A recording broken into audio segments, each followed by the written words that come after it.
Sejam bem-vindos a mais uma ministração em nosso canal. Como você está? Espero que a sua semana tenha sido uma bênção e pode ter certeza que o Senhor mudará a tua sorte quando você ouvir a voz do Senhor teu Deus que te chama. Como dizia o salmista, a quem tenho eu além de ti? E não há na terra nada que eu deseje, que eu anseie mais do que a ti. Que o seu coração hoje possa arder de desejo de crescer, de conhecer profundamente ao Senhor. E eu tenho certeza que Ele vai te desafiar. Mas antes de você começar nessa ministração, agora seja instrumento de Deus e compartilhe ao máximo de pessoas que você puder, clicando nesse link onde você deve ter recebido via WhatsApp ou alguma notificação. E se você ainda não inscreveu, inscreva no nosso canal para que você também seja alertado sobre nossas atividades. E eu tenho certeza que o Senhor vai te abençoar tremendamente à medida que você vai recebendo. Esse é o problema, né, irmãos? Que às vezes a gente quer fazer uma performance para mostrar para Deus que nós somos capazes. Às vezes nós temos uma necessidade de provar para Deus, sabe, irmãos,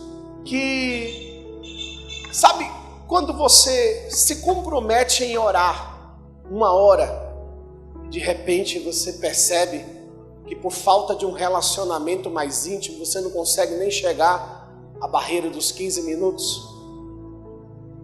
Quem já teve essa amarga experiência? Vou orar 30 minutos agora sem parar, e de repente a gente percebe que no meio do caminho faltou palavras. Quem já teve esses sintomas? Em uma conversa em uma da nossa classe Nova Vida, nós estávamos tentando descobrir o que impede uma pessoa de desenvolver um relacionamento mais fundo. E aproveitando esse ensejo, a gente sente uma necessidade de mostrar para Deus um desempenho. Quando eu estabeleço meta de oração, metas de jejum, não me esqueço de enquanto eu era pastor lá em Juazeiro e também em Jaguaribe, eu me lembro que eu tinha uma meta a atingir de 150 jejuns no ano. Considerando que o ano era 365 dias, eu acho que, e na minha conta, se eu fizesse no mínimo 3 por semana, daria em torno de mais ou menos uns 150 no ano. E aí, eu queria mostrar para Deus o meu desempenho, porque afinal de contas eu era pastor. Por ter uma responsabilidade, eu então me cobrava a fazer mais. Cobrava meu desempenho como se aquilo fosse provar a Deus alguma coisa. E às vezes a gente quer demonstrar para Deus mais performance do que paixão. Irmãos, performance é aquilo que a gente faz, o nosso desempenho que a gente faz para mostrar às pessoas. A paixão é aquilo que você faz porque você ama, porque você entende a necessidade de fazer. Normalmente as pessoas que têm mais sucessos na sua vida é justamente aquelas que são apaixonadas pelo que fazem. Fizeram uma pesquisa, você sabe que o mundo, a riqueza do mundo, quase 90% de todo o PIB do mundo, ele é contido em, acho que menos de 10% da população, eles têm direito, ou seja, toda a riqueza se juntar a um grupo pequeno, dá quase 90% de todo o PIB do mundo. Diz que aqui no Brasil, eu não sei se essa estatística é real, mas em torno de 4 a 6% dos maiores ricos, das pessoas mais ricas do Brasil, detém quase 80% a 90% de toda a riqueza. E é engraçado que foi feita uma pesquisa para avaliar as pessoas mais ricas do mundo. E descobriram que 94% das pessoas que têm sucesso na sua carreira profissional, ela é apaixonada pelo que faz.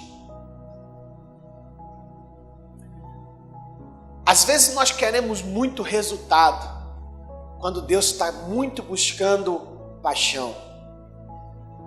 O fogo que arde no nosso coração é que nos leva muitas vezes atrair a atenção de Deus. Não é a quantidade de tempo, mas a qualidade do tempo com o qual eu oro que o Senhor está interessado. É muito comum na igreja termos um desempenho para mostrar que somos. Desempenho na obra, de quantas vezes nós fomos à igreja, ou de quantas vezes nós estivemos ali, ou quantos trabalhos nós estamos fazendo, e achamos que uma pessoa, por mais envolvida que ela seja, nós entendemos que quanto mais envolvida a pessoa é, mais de Deus, ou mais para Deus ela está fazendo. Esse é o nosso maior problema, porque Marta também achava a mesma coisa. Jesus então chama a atenção de Marta, dizendo: olha, Marta, você está fatigada com muita coisa, você está ocupado com muita coisa. E aí o próprio Jesus diz assim: uma coisa só é necessária. Observa que Deus não se encantou, Jesus não se atraiu pelo tempo e pelo gasto de investimento que ela tinha feito, porque afinal de contas, havemos de convir, o que ela estava fazendo era obra, era para Jesus. Concordam comigo, irmãos? Só que chegou um tempo que aquele excesso de trabalho tirou ela do foco. Ela de repente começou a olhar para a irmã e disse assim: o senhor não se importa de chamar minha irmã para mim ajudar? Só lembrando a vocês que Jesus é recebido na casa de Marta, Maria, e que tinha um irmão chamado Lázaro. Jesus andava com sua comitiva de 12 discípulos. Imagine então 12 discípulos, mais Jesus, mais Lázaro, mais a irmã. Fazer comida para uma tropa de quase 15 pessoas não era fácil. No meio do caminho, ela estava fazendo muita coisa. Só que Jesus pouco se importava com a quantidade do desempenho dela. Jesus queria a paixão. Jesus queria ver o amor, a vontade dela de estar perto ouvindo. Por isso que a Bíblia diz que Jesus chega e chama a atenção dela: olha, só precisava de um arrozinho, uma farofinha, não precisava tanto. Ou seja, uma coisa só é necessária. E você está fatigada com muitas tarefas, e por conta disso a gente perde o foco. Por quê? Nós queremos mostrar que estamos fazendo, queremos mostrar o desempenho, quando lá no fundo o desejo de Deus é ver a paixão do teu coração, é o fogo que lhe move, é o que arde dentro de você, é o que te mostra estar aqui. É por conta disso hoje que eu já comecei a pregar. Quando então da gente chegar em um versículo, eu vou dar aquela parada, né? E pedir para projetar aí, você que está nos assistindo pela internet. E eu queria que você prestasse atenção no que o Senhor Jesus nos chama, para que a gente observe que nunca foi a quantidade de serviço que o atraiu, não é o performance que a gente tem, quanto jejum, por exemplo.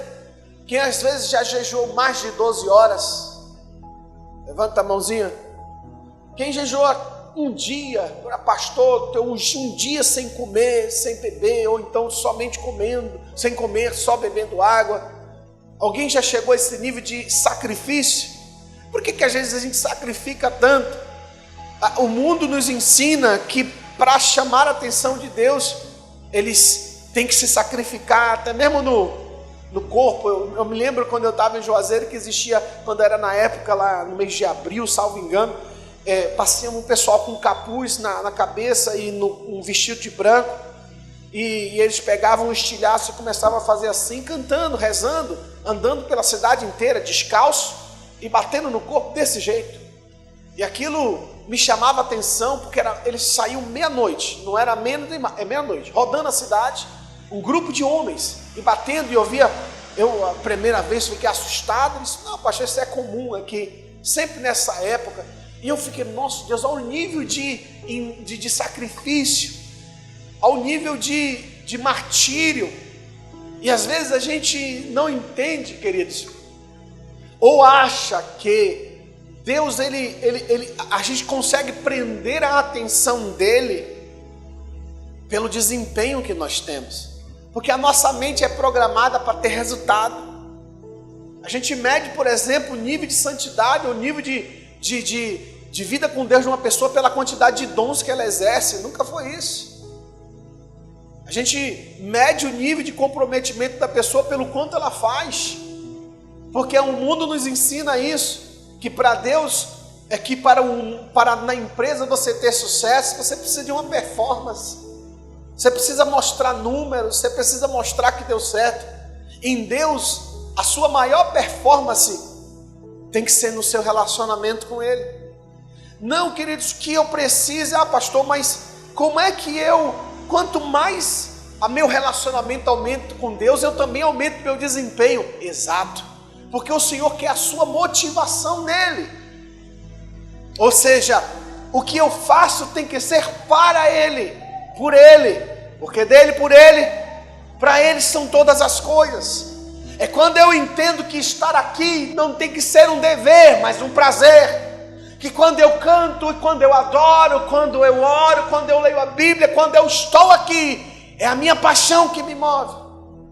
E toda pessoa que entende isso, ela desenvolve um relacionamento mais saudável. E nessa conversa que a gente teve na classe Nova Vida, terminando essa etapa que eu comecei por lá, desviei a rota e voltando, a gente começou a discutir por que muitas vezes na igreja a pessoa... Vamos fazer um tempo de oração. Você percebe as pessoas no meio do caminho. Começa 5 minutos, daqui a pouco tem uns 10, as vozes vão diminuindo. Aquele fervor, e quando você chega a 10 minutos, o irmão já está lá, amém, Jesus, amém. Aquela sensação de que parece que ele está longe. Aí a gente discutia sobre exatamente, pastor, porque às vezes a gente está tão distraído, ou seja, nós estamos tão cheios que não conseguimos esvaziar. Está aqui falando, a mente está longe, está pensando na vaca que foi para o brejo, na panela que deixou no fogo, no dia que vai ser amanhã, quando no seu coração, quando o Senhor espera que o seu coração esteja. E quando começa a cantar, a Bíblia diz que esse povo me louva com os lábios, mas o seu coração está longe de mim. Isso quer dizer, irmãos, que quando tudo aquilo que chama a atenção de Deus é quando nós entregamos com todo o nosso coração. Em tudo aquilo que você faz, em tudo que você se aplica, a Bíblia deixa claro para nós que Ele não aceita se não for de todo o coração. Então quando eu perco esse foco, eu estou aqui pela minha religiosidade, eu estou aqui por que eu venho, por que eu saio para a minha manhã, por que eu venho para o culto à noite, por que eu me sacrifico? Eu tenho que entender que nada vai chamar mais a atenção dele do que seu coração apaixonado. A Bíblia fala no livro de Efésios que o povo tinha perdido o primeiro amor, que eles eram bons no empenho, na dedicação, no cuidado, no zelo, e faziam tudo certo, só que no meio do caminho tinham se perdido. E assim nós estamos, irmãos. E aí você descobre que, aí nessa conversa, não, pastor, por que faz uma pessoa muitas vezes não orar? Às vezes é o diabo colocando situações para a pessoa perder seu foco. Não, às vezes é a carne, porque você está cansado, porque você tem um monte de coisas para fazer. Às vezes porque você está ocupado demais, porque você está cheio de coisas na sua agenda escravizante. É verdade, não é, irmãos? Muitas vezes a gente busca a Deus como uma espécie de: se sobrar tempo, eu faço. Se der, eu faço. Nunca foi a intenção de Deus, irmãos, ocupar um espaço menor do que o primeiro lugar na tua vida. Sempre Deus, a palavra do Senhor deixou claro para nós: em primeiro lugar, o reino de Deus. E a sua? E as demais coisas, o quê? Ele sempre deixou claro que quando Ele está em primeiro, o restante das coisas, elas dão certo. Você entende isso, irmão? Por que Ele nos ensina a colocá-lo em primeiro? Por que Ele aceitou, por exemplo, a oferta de Abel e não a de Caim? Porque Abel, preste atenção, por favor. Abel, ele separou primeiro para dar. O coração dele estava voltado para Deus. Não era o que ele estava trazendo, mas o porquê ele estava trazendo. Irmãos, mais do que vir à igreja, é o porquê você vem à igreja. Quem está comigo, diga amém. Mais do que estar aqui, mais do que vir para aqui, é entender o que te traz aqui. O que arde no teu coração.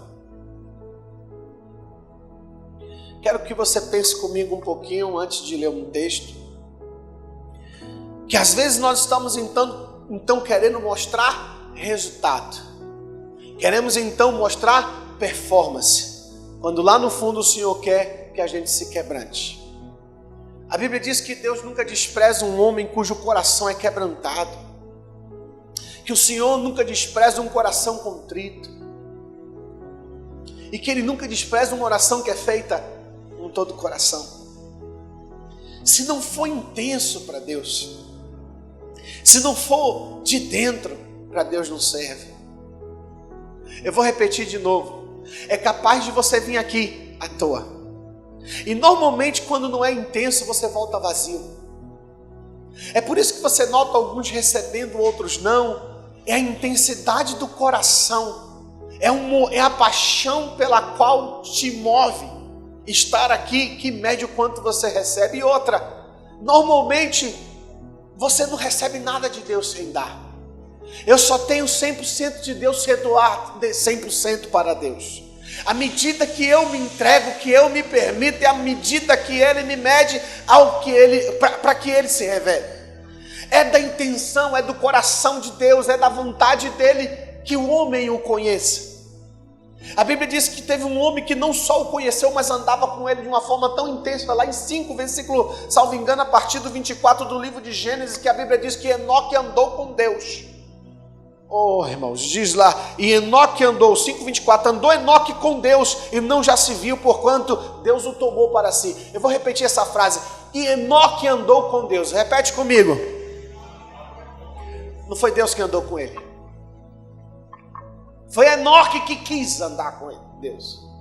Foi uma decisão de envolver no meu andar a presença de Deus. Entende isso, irmão? De forma que o Senhor o toma para si, porque o coração dele queria estar perto dele. Eu estou aqui porque eu amo. Entende isso? É como, não precisa vir não, deixa que eu vou. E Enoque andou, foi uma escolha. Sou eu que preciso, irmão. Eu que tenho que medir as minhas motivações. E nessa conversa a gente chegou à conclusão do terceiro ponto. Primeiro pode ser a carne, o diabo, que faz as pessoas não orar, desenvolver às vezes é a religiosidade, porque tem uma visão de Deus não como Pai, mas uma visão de Deus apenas como Senhor, como Deus, e de repente ele não consegue entender, discernir. A gente falou sobre paternidade na semana, no Dia dos Pais, sobre essa identidade, que às vezes a gente tem uma identidade de Deus como Deus e não como Pai, porque nós nunca tivemos um Pai. Outra coisa que acontece muito, e por fim aí eu quero me resumir para que a gente enfim continue mergulhando nesse entendimento, é que você não tem muito o que conversar com quem você não conhece. Estou errado? Por que às vezes você no WhatsApp, né? Ou então, quem tem pessoas aqui que quando você conversa, parece que a hora passa e você nem sente? Por favor, irmão, só eu não, né? Então tem pessoas que você tem mais a proximidade e outras não é? Tem pessoas que você conversa mais ou não, irmãos? Por quê? O que falta? Intimidade. Mas a intimidade ela é provocada com o quê? Uma convivência. Que mais? Como é que você provoca uma intimidade? Convivendo, o que mais? Se aproximando, conhecendo. Porque você, quanto mais conhece, mais próximo você fica. Há uns, salvo engano, ele é um filósofo, não sei se foi Voltaire que dizia, não sei se foi um grego, enfim, dizia um filósofo, que como as pessoas melhoram quando nós passamos a amá-las. Outro, acho que esse fim foi Voltaire que dizia, um filósofo francês, como as pessoas são diferentes quando nós as conhecemos. Fala comigo, é verdade. Quanto mais eu conheço a Deus, irmãos, menos de mim eu quero. Porque eu encontro nele apenas perfeição. Tudo que ele tem para mim é tão bom que qualquer escolha minha é fichinha. E você sabe o que impede a vontade de Deus? A sua própria vontade. Quando você quer, eu preciso só entender, irmãos, que a minha vontade é o maior fator que atrapalha Deus cumprir a vontade dele na nossa vida. Porque quando você quer muito, provavelmente você está fazendo o que você deseja. É por isso que muita gente não desenvolve o seu ministério, porque é cheio de capricho. Porque eu não gosto disso, eu não quero isso, eu não estou afim de passar por... sempre um eu aparece entre o Senhor quer. A gente sempre coloca o que gostamos, o que queremos, o que pensamos. Não estou afim de fazer isso. Criança faz o que gosta, adulto faz o que precisa ser feito. Você não vem à igreja porque está bem ou não está, porque você precisa andar em comunhão. Você não ora porque hoje eu estou fraco, você ora porque precisa orar. E quem te disse que lê Bíblia? Lê porque gosta. Você lê porque você precisa. Se eu consigo atribuir o meu trabalho, por exemplo, gostando ou não, amanhã é segunda-feira, o que é que você tem que fazer? Porque tem algo que te motiva. O quê? Talvez seja algo, a conta de luz, a conta de água. Eu não sei qual é a tua motivação. Meus filhos, o aluguel. Eu não sei o que te motiva. Mas gostando ou não, você tem uma motivação para fazer, nem que aquela motivação seja pesada. Entende? E quando eu venho para a casa do Senhor, eu tenho que entender e mostrar para Ele que o Senhor é a minha paixão e a minha motivação. Em tudo que eu fizer. Ele precisa saber isso. Que alguém que é apaixonado por Ele, a noiva, irmãos. Eu queria só corrigir, porque tem gente que entende a palavra paixão como algo carnal. Verdade, ela não deixa de ser. Mas quando eu falo de paixão, não falo de desejo carnal. Eu falo no sentido observa como a paixão ela age. Ela é tão profunda que você quer viver a vida do outro. Ela é tão profunda que você deixa a pessoa aqui, você já quer saber se ela mandou mensagem. Você fica preocupado para saber se a pessoa entendeu aquilo que você disse. Quem já passou por essa fase de paixão de alguma fase na vida? É verdade ou não é? É que você, ou então se ele disse isso, é que a gente fica tentando interpretar, fica contando as horas para encontrar, fica contando os dias para estar perto, ou então fica procurando até que a pessoa vai se aproximando e vai conhecendo, e cada vez que o conhece só fala dele, o olhar brilha, a pessoa não tem o que falar. Eu quero me apaixonar. Canta comigo. Outra vez. Eu quero me desesperar. Outra vez. Eu quero perder o sono. Outra vez. Queimando de amor por ti. Irmãos, eu não sei o que aconteceu conosco, mas o Senhor sempre deixou claro as duas coisas mais importantes da Bíblia. Abra a sua Bíblia lá em Deuteronômio. Abra a sua Bíblia lá no capítulo 10, versículo 12. Você que está nos acompanhando em casa, vai estar sendo projetado esse texto aí para você à medida que a gente vai falando. 10, versículo 12 de Deuteronômio, que diz o seguinte: agora, pois, ó Israel, o que é que o Senhor teu Deus pede de ti, senão que temas o Senhor teu Deus, que andes em todos os seus caminhos. Irmão, fala comigo, é forte. E ames e sirvas ao Senhor teu Deus com todo o coração. Repete essa frase comigo, com todo. Observa que ele não diz nem em parte, ele diz com todo e com toda a tua. Olha lá, irmãos, com todo o coração. Não é em parte. Deus é intenso, irmão. Deus, ele é intenso. Quer ver? Quando você pede uma bênção para Deus, normalmente ele sempre vai mais longe, é ou não é? É tipo assim, numa situação bem simples. Às vezes você pede a Deus um carro simples, usado, Ele te dá um novo. Ele é experiente em nos surpreender, é verdade ou não é? E Ele sempre vai além de salvar aquela pessoa, Ele faz dele um pastor, entende? Como foi comigo? Deus, Ele é sempre intenso, de forma tal que ou Ele é primeiro ou não serve mais. Quer ver? Os mandamentos, os seus 612 mandamentos da Bíblia, salvo engano, ou então dos 10, como a gente conhece lá em Êxodo capítulo 20, se você pratica 9 e esquece o 1 que você não praticou invalida os 10. Deus não tem nele talvez. Deus não usa a palavra se. Porque nele não existe dúvidas e nem sombra de variação de dúvida. Ele deixa claro duas coisas.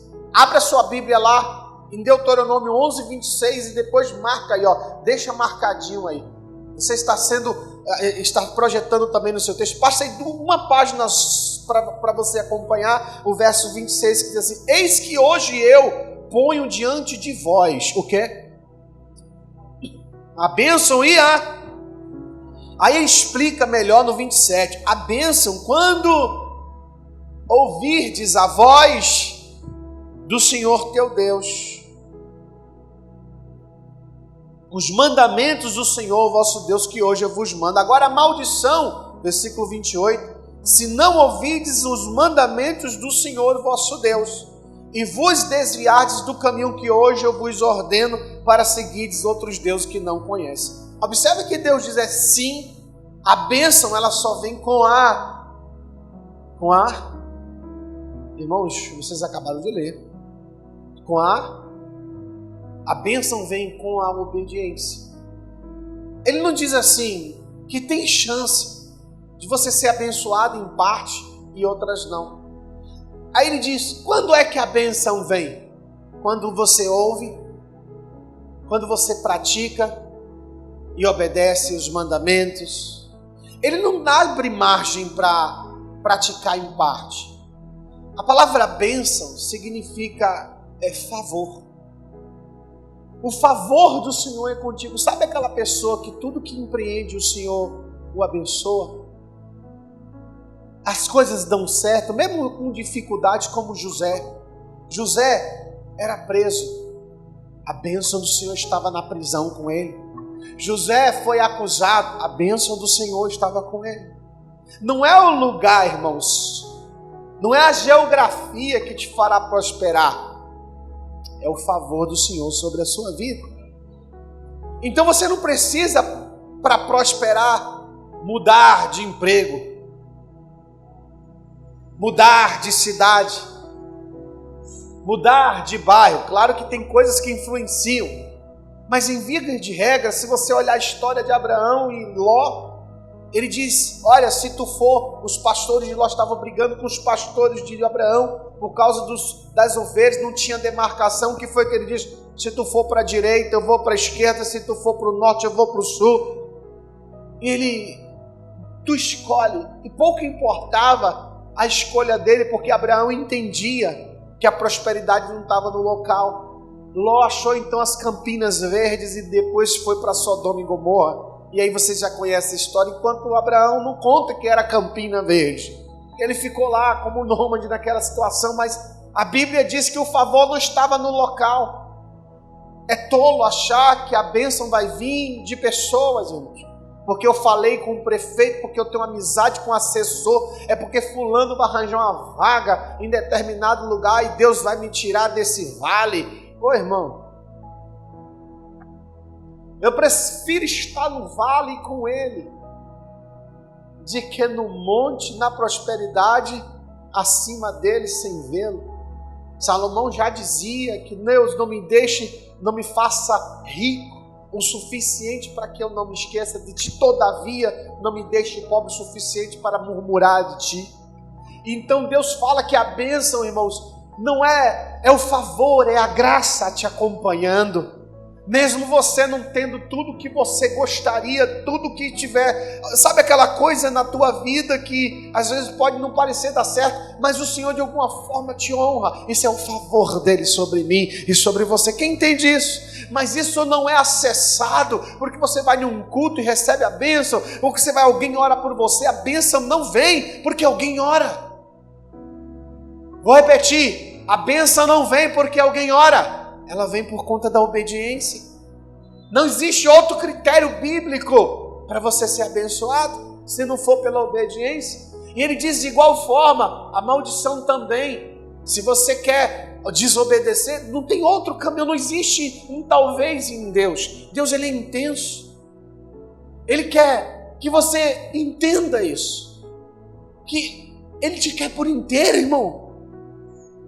Até a palavra do Senhor fala lá no livro de Mateus 6, que nós não podemos ter quantos senhores? Ele não aceita dividir o espaço do seu coração. Ele é intenso, irmão. E por isso que quando ele te leva mais fundo. Por isso que ele não quer que você viva no raso. Quero ir mais fundo, leva-me. Fala profundo, ó. Onde eu te... no lugar certo. Sabe o que quer dizer isso? É que às vezes é como se o Senhor, eu não me esqueço da história que Luciano Subirá conta e me fez lembrar, em uma das ministrações dele, me fez lembrar também quando minha filha era bem mais nova. Eu me lembro que a gente brincava de se esconder, não foi muitas oportunidades, mas quando eu tentava me esconder, tipo, eu via os lugares secretos que ela se escondia, e eu tentava fazer igual, mas eu percebia que por mais que eu quisesse, só o fato dela estar me procurando, eu me permitia ser achado. E aí eu me lembro que eu entrava debaixo da mesa, e quando ela se escondia lá, era tão pequenininha e miudinha, que dava para entrar debaixo das cadeiras, e se brincar, passava. E aí eu queria esconder nos lugares que ela estava se escondendo. Agora é sua vez. Tá eu lá de trás da cortina com os pés gigantes lá, escondido, tentando respirar fundo para ela não me ver. Mas ela não tinha como, porque ela estava me procurando. E lá no fundo eu deixava ela me achar. Quando não, eu entrava debaixo da mesa, eu ficava travado no meio das cadeiras, tentando passar e procurando um jeito. Aí tá lá, quando eu conseguia, tava o pé do lado de fora. Achei, papai! Fora as pancadas na cabeça que eu tinha tentando me mover, batendo E aí, aquilo me lembrava a relação de Deus conosco. A Bíblia deixa claro o seguinte, que olha que coisa mais linda, irmão, ele fala claramente para nós, que eu, Senhor, não farei nada sem antes me revelar aos meus profetas. Sabe o que quer dizer isso? Que Deus quer ser achado. E eu serei achado de vós. Diga amém, por favor. A Bíblia deixa claro que Ele quer ser encontrado. Mas você não encontra Deus vivendo na mediocridade, no raso. Ele quer que você vá mais fundo. Como conta a história lá em Ezequiel. Quem se lembra dessa história de Ezequiel? Salvo engano, não sei se é 47, 43, que conta aquela parábola onde Deus mostra o rio. E diz assim, olha, ele pergunta, você está vendo, Senhor? Então ele manda ir mais fundo. De forma, irmãos, Deus quer se revelar e às vezes nós vamos mergulhar mais fundo à medida que nós avançamos, à medida que nós andamos, à medida que nós vamos. Oh, irmãos, dá glória a Deus aí, por favor, queridos. Mas Deus, ele é intenso. Então ele não quer ser amado só de palavras. A Bíblia fala lá em Romanos 5:8, porque Deus, ele diz assim, ó, mas nisto vemos o seu amor por nós, porque ele deu sua vida por nós. Ou seja, ele não diz que te ama, ele mostra que te ama. E conhecemos o amor nisso. 1 João 3,16, que assim como ele deu a sua vida por nós, nós devemos dar nossa vida pelos irmãos. Aí você volta para Deuteronômio lá, aí você vê ele dizendo assim, agora o que é que o Senhor pede de ti? O que é que o Senhor espera de mim? O que é que o Senhor... Sabe, irmão, ele criou uma expectativa.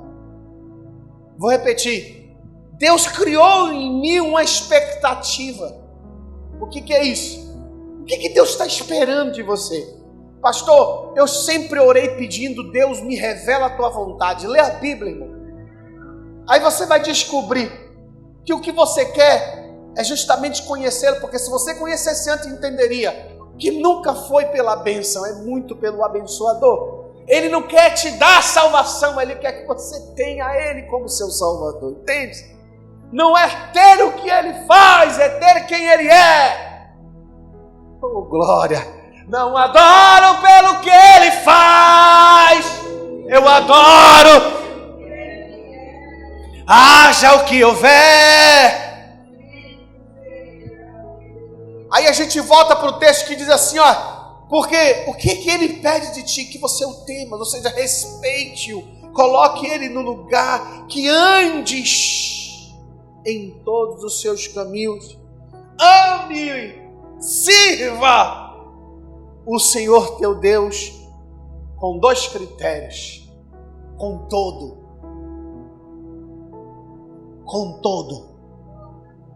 Ele não divide seu coração por ninguém. Ele não quer o seu coração dividido com o mundo.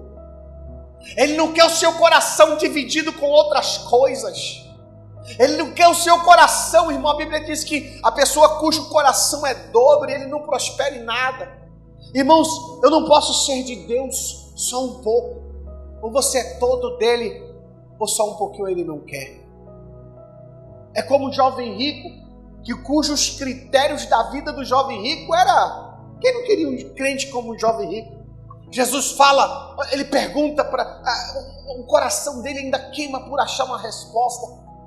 Ele ainda sentia um vazio dentro de si, embora estivesse na igreja, embora estivesse acompanhante, porque Jesus olha e diz, pratica os mandamentos, então você vai achar a vida eterna. Aí ele diz assim, mas eu já tenho feito tudo. Desde a minha mocidade. Isso quer dizer o quê? Desde criança, estava na igreja. Ele era ensinado desde a infância a conhecer as Escrituras. Só que mesmo com aquele conhecimento, ele se sentia vazio. Até que ele então indaga Jesus, mas eu estou fazendo isso desde quando era menino lá em Barbacena. Desde quando eu era criança eu faço isso. Eu aprendi assim, ó, quem não queria uma ovelha dessa, irmão? Cresceu, aprendeu, desenvolveu. Tira a parte do rico. Mas ele deixa claro o que ele já fazia. Então Jesus para e olha para ele e diz assim, ó, deixa tudo e me segue. Não que Jesus fosse contra a riqueza, entende isso? Entenda que não era a riqueza que Jesus estava tratando dele, mas o coração dele. Ele disse, olha, até então você pratica por religiosidade, mas você deve tirar tudo aquilo que está acima de mim na sua vida. Renuncie àquilo que te prende, para que você possa me conhecer profundamente. Então, todas as vezes que eu vou até a Deus, Ele me desafia para renunciar. Entenda que não tem chance nenhuma de você mergulhar e ir mais fundo, sem renúncia, sem abrir mão de alguma coisa. Quem me disse, irmãos, que a quantidade de cultos que define seu desempenho, não, irmãos, é seu nível de relacionamento. Voltando então sobre o que Deus... E por que a gente muitas vezes, de alguma maneira, outras pessoas não conseguem orar tanto, nem ter desenvolvimento desse relacionamento? Pastor, o senhor prega tanto sobre intimidade, sobre relacionamento, mas eu não compreendi. É porque nós não temos o conhecido o suficiente para desenvolver um relacionamento que você perca o tempo. Sabe quando você começa a conversar com alguém e você de repente esquece das horas? Nossa, já é meia-noite e eu estou aqui conversando. Onde foi que você arranjou todo o teu assunto? E como é que você quer viver uma eternidade com Deus, se dentro de um culto de oração não consegue orar 10 minutos? Eu não entendo isso. Irmãos, eu entro em crise, porque eu acho aquele tempo de oração muito pequeno. Isso aqui me incomoda. Um dia cheio, ocupado, eu preciso dele. Olha como a coça suspira. Me ajuda? Suspira por águas. Assim a minha alma suspira por ti. Eu não sei o que aquele homem tinha, irmão. Salmo 63 fala por isso, que assim como a terra seca precisa da água, da chuva, assim a minha alma nela. A minha alma deseja. No Salmo engano, não sei se é 25, ele diz lá, uma coisa, ou é 27, eu pedi no meu coração e ela eu vou buscar, que eu possa habitar na sua casa todos os dias. e o crente vem em um culto, eu já fico olhando no relógio, pastor está demorando, não sei porque vai louvar até que horas. Quem fez você assim, irmão? Sua religiosidade cega. A religiosidade faz a gente querer ter o controle de tudo, tem que ser assim, assim, assado. A gente quer colocar Deus numa caixa, porque pode isso, não pode aquilo. Quem disse que não pode? A sua religiosidade, porque viu gente dizer que era o certo era assim, o certo... Olha, irmãos, eu quero lhe dizer que conhecereis a verdade vai te libertar. Ou seja, eu estou desconstruindo, irmãos, coisas que eu aprendi por conta do próprio ministério, que me ensinou que esse era o correto. Eu aprendi a ser pastor porque o ministério disse que era assim. Eu não sabia que antes de eu salvar os outros, eu tinha que me salvar. Então era todo dia atendimento, horas e horas a fio. E por incrível que pareça, por mais que eu fizesse isso, o povo não mergulhava em Deus. Aí eu descobri que eu estava investindo em pessoas e não fazendo o que as pessoas precisavam. É conhecer Jesus. Então elas iam para a igreja por respeito, às vezes, mais ao pastor, e não pelo relacionamento com Deus.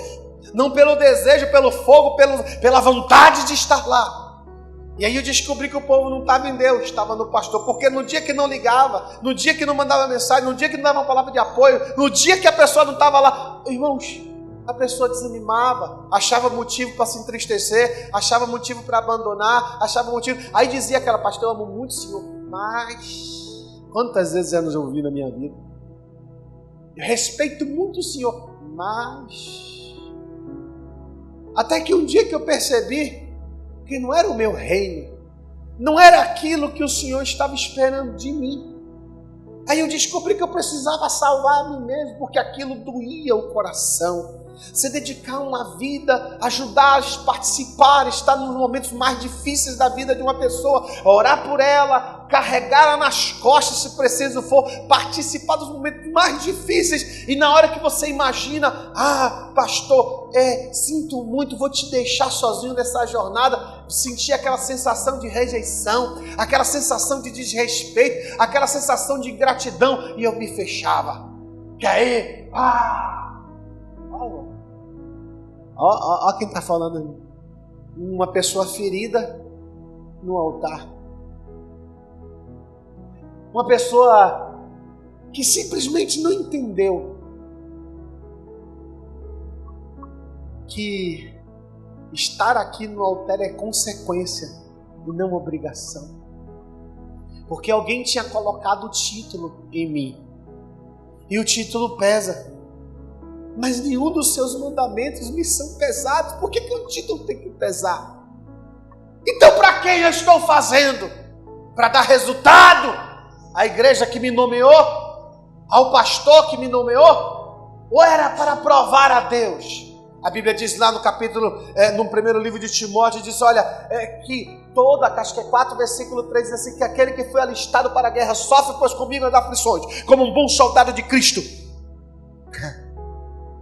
E ele diz: a fim de agradar aquele que o alistou para a guerra. Aí eu descobri que meu foco sempre tinha que ser em agradar a ele. E a igreja nada de avançar, as pessoas nada de crescerem. E diz: o que está acontecendo? E eu começava a procurar onde é que eu estou errando, onde é que eu estou falhando, o que eu estou fazendo de errado. Não, irmãos, porque para mim um conceito de que eu estou tendo resultado é se a igreja tivesse 1000 pessoas. Se a igreja tivesse 300, 500 pessoas, oh glória, esse pastor tem chamado, esse pastor tem ministério, mas pela proporção que ele se doa, era para ter isso. Quem disse que era para ter? Minha religiosidade. Está entendendo, irmão? Quem está comigo aqui, fala. Amém? A Bíblia deixa claro para nós, irmãos, que quando a gente perde a paixão, a gente perde a motivação. O que fez José, sendo traído, continuar servindo ao seu Senhor, mesmo preso, mesmo rejeitado, mesmo traído? Irmãos, o que me faz estar aqui? Não é o que você possa fazer comigo. Entende isso? É quando você não se abala mais pelas pessoas que estão ao seu lado só porque criticam o que você está fazendo. Ah, porque agora o pastor colocou você para fazer isso, você está achando que não, irmão, para, é para ele, porque dele, por ele, para ele são todas as... irmão, essa é a hora que você diz um amém, dá uma salva de palmas a Deus, faz alguma coisa aí e se expressa com alegria na presença dele. E aí eu encerro, eu acho, em Apocalipse, onde lá no capítulo, ele dá a carta para a igreja de Éfeso, no capítulo 2, ele deixa claro, versículo 2, ele diz mais lá, ó, eu sei as tuas obras, o teu trabalho, a tua paciência, e que não podes sofrer os maus, e puseste à prova os que dizem ser apóstolos e não são. Tu achastes o que, irmãos? Mentiroso. Sofrestes e tens paciências. E trabalhaste pelo meu nome e não cansaste. Irmãos, aqui tudo que você leu no 2 e no 3 é fraqueza ou é força? É um elogio ou uma repreensão? É o que? É um elogio ou uma repreensão? Irmãos, lê comigo de novo 2. Ele conhece a obra e o trabalho. Isso quer dizer que eles trabalhavam e faziam a obra, tá? Tua paciência, isso é uma virtude ou um defeito? Então Jesus está falando que conhece o que deles? O trabalho que eles fazem, a obra, o que mais? A paciência, o que mais? Que puseste à prova os que dizem ser apóstolos. Versículo 3, sofrestes. Ele diz, eu estou vindo ter seu sofrimento. Ele está elogiando, ó. E que mais? Ele fala o quê? E tens paciência. E trabalhaste pelo meu nome. Ou seja, quem não queria ser pastor de uma igreja dessa? Quem não queria liderar ou fazer parte de uma igreja com essas características? Irmão, eu ia pedir minha carta de transferência na hora. Olha que dedicação, irmão. E pelo meu nome e não cansaste. Pensa num povo batalhador que corre atrás, que prega, que vai atrás das vidas. Está aqui, irmão. Aí no versículo 4 ele diz, porém eu tenho contra ti. Mas, observe que ele deixa claro no versículo 4, deixaste o teu primeiro. Jesus disse assim, eu gosto de tudo que você faz, mas falta paixão. O que ele quis dizer, irmão? Que ele não está nem aí para as horas que você gasta para estar aqui, pelas lutas que você tem com seu marido, sua esposa, em sua casa. Ele só quer saber que a sua motivação é Ele. Mais nada.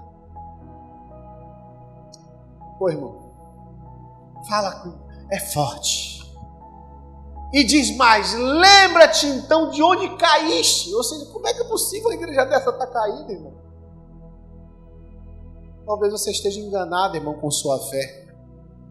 Talvez você esteja aqui apenas por um hábito. Quando Deus quer enxertar fogo no teu coração. Fogo no teu coração. Quem quer fogo de Deus na sua vida? Algo que te arde. Não, eu não posso deixar assim. Algo que te chama. Ah, eu quero me apaixonar outra vez. Sabe, irmão?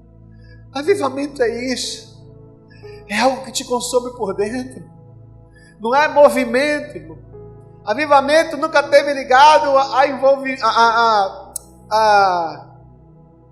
como eu posso dizer, quando você quer encher, avivamento não é movimento. Avivamento, irmãos, ainda que ele atraia movimento, nunca foi isso. É paixão, irmão. É Deus reacendendo fogo.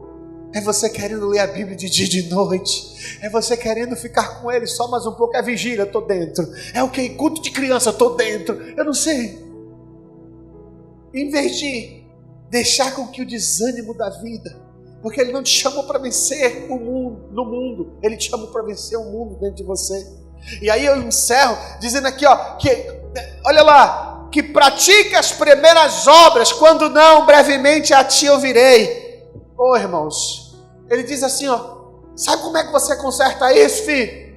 Quer resposta agora? Lembra quando foi que você começou a enfraquecer?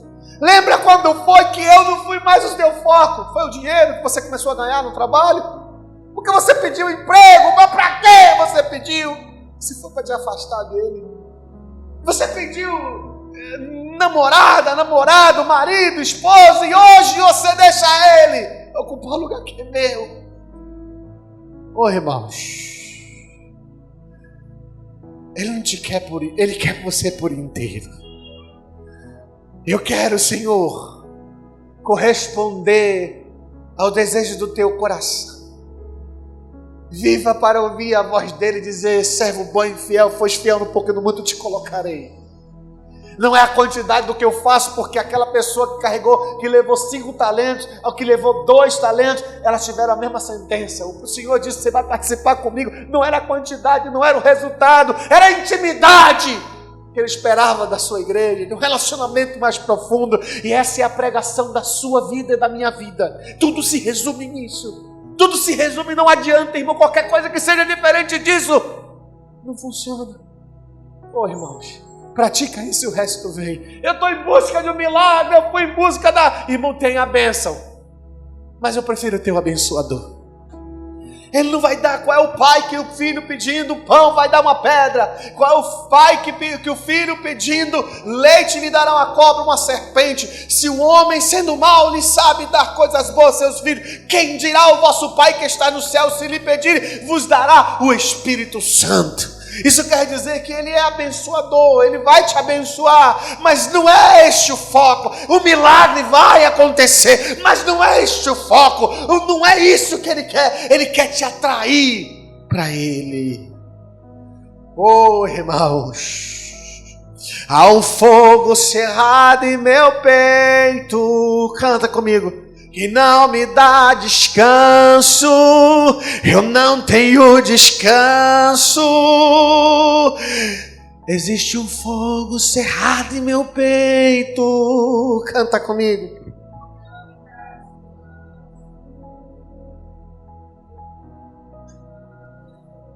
Agora diga para Deus: deixa queimar, deixa queimar, deixa queimar, deixa queimar, deixa queimar, deixa queimar. Levanta suas mãos e diga para Ele assim: e deixa queimar, deixa queimar, e deixa queimar, deixa queimar, e deixa queimar. Dá uma salva de palmas a Ele aí, irmão. Deixa arder no teu coração. E aí eu encerro com a palavra lá no livro de João 4, quando aquela mulher vai até Jesus. Ele chega, a Bíblia diz que estava Jesus vindo de uma cidade e chega no vilarejo, no caminho de Samaria, numa cidade chamada Sicar. A Bíblia diz que ele tinha andado o caminho de um dia, que ele tinha andado quase 40 quilômetros, salvo engano, ou 30, 40 quilômetros, até chegar àquele vilarejo, quando então uma mulher, que todo mundo já conhece, chega com um vaso. Como é que estava esse vaso? Se tivesse cheio, ela não precisava sair de casa para encher. Só que ela entendeu que para o vaso ser cheio, era preciso descer até a fonte. A palavra de Deus falou lá: vê onde foi que você caiu, vê onde foi que você paralisou e desce. A Bíblia diz que ela foi vazia e quando ela vai na fonte, ela encontra Jesus. Então, para eu encontrar Jesus, eu tenho que ir. Porque ele não estava em outro lugar. Ele está. A sua fonte Oh, glória. Na palavra, é na oração. Ele disse, repito, a Bíblia diz que ela só achou Jesus na fonte. Não foi no culto. Porque tem culto que não é fonte. Funciona, mas às vezes não flui. Vou repetir. Pastor, como é que um culto eu posso dizer que Deus está fluindo? Quando a palavra não volta vazia dentro do seu coração. Quando ela provoca em você um desejo de mudança, porque nada alegra mais a Deus do que transformação de vida. Quando aquela palavra te leva para o joelho, para se arrepender, para confessar, para abrir o seu coração, o fogo começou a arder. Ô irmão, quem quer isso para a sua vida? E a Bíblia diz que ele chega até lá, ele vai até aonde? Ela vai até a fonte e encontra quem? Encontra Jesus. Vou repetir de novo. O que você precisa é voltar para a fonte. Mas se você estiver cheio, você que está aqui me ouvindo, me acompanhando, me assistindo por internet, se o mundo está ocupando o teu coração, se não há mais espaço para Deus na sua vida, se você não tem tempo para mais nada, você está vazio há muito tempo. Porque até você não ter tempo, sabe o que o Senhor quer? Que você o leve para a sua rotina, leve para a sua vida. Isso significa que hoje o Senhor está esperando você incluí-lo, porque só na fonte você vai encontrá-lo.